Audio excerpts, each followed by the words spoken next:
কি চিনতে পারছেন না তো? চিনতে না পারাটাই স্বাভাবিক। কারণ এতদিন আমিও ছিলাম আপনাদের ভিড়ের মধ্যেই একজন। আর আজ থেকে আমি ক্যামেরার এই পাশে।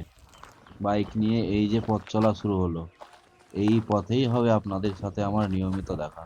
আমি বিক্রম দাস, আর আমার এই নতুন যাত্রা আজ থেকে শুরু করলাম। ভালো লাগলে অবশ্যই পাশে থাকবে। আর খুব শীঘ্রই দেখা হচ্ছে আপনাদের সঙ্গে আমার প্রথম মোটো ব্লগিং ভিডিও নিয়ে।